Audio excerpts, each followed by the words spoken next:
بسم اللہ الرحمن الرحیم۔ السلام علیکم دیگر ناظرین۔ روایت میں آتا ہے کہ حضرت داؤد علیہ السلام کی قوم کے 70,000 آدمی عقبہ کے پاس سمندر کے کنارے ایلا نامی گاؤں میں رہتے تھے، اور یہ لوگ بڑی فراخی اور خوشحالی کی زندگی بسر کرتے تھے۔ اللہ تعالیٰ نے ان لوگوں کا اس طرح امتحان لیا کہ ہفتے کے دن مچھلی کا شکار ان لوگوں پر حرام فرما دیا اور ہفتے کے باقی دنوں میں شکار حلال فرما دیا، مگر اس طرح ان لوگوں کو آزمائش میں مبتلا فرما دیا کہ ہفتے کے دن بے شمار مچھلیاں آتی تھی اور دوسرے دنوں میں نہیں آتی تھی۔ تو شیطان نے ان لوگوں کو یہ ہیلا بتا دیا کہ سمندر سے کچھ نالیاں نکال کر خشکی میں چند حوض بنا لو، اور جب ہفتے کے دن ان نالیوں کے ذریعے مچھلیاں حوض میں آ جائے تو نالیوں کا منہ بند کر دو، اور اس دن شکار نہ کرو بلکہ دوسرے دن آسانی کے ساتھ ان مچھلیوں کو پکڑ لو۔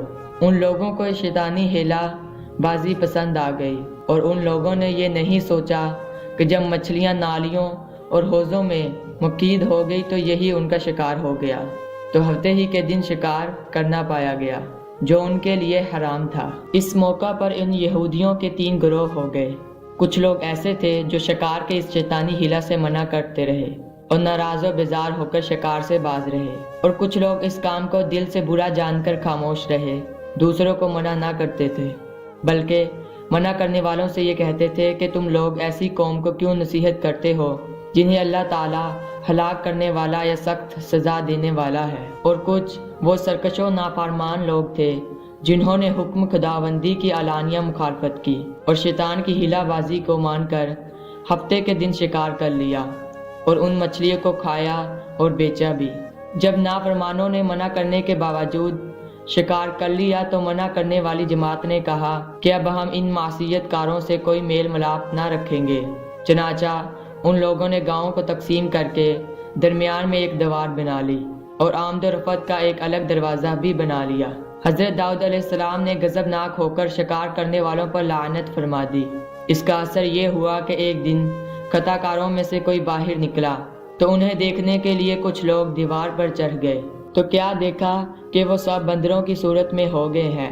اب لوگ ان مجرموں کو دروازہ کھول کر اندر داخل ہوئے تو وہ بندر اپنے رشتہ داروں کو پہچانتے تھے اور ان کے پاس آ کر ان کے کپڑوں کو سونگھتے تھے اور زور زور سے روتے تھے، مگر لوگ ان بندر بن جانے والوں کو نہیں پہچانتے تھے۔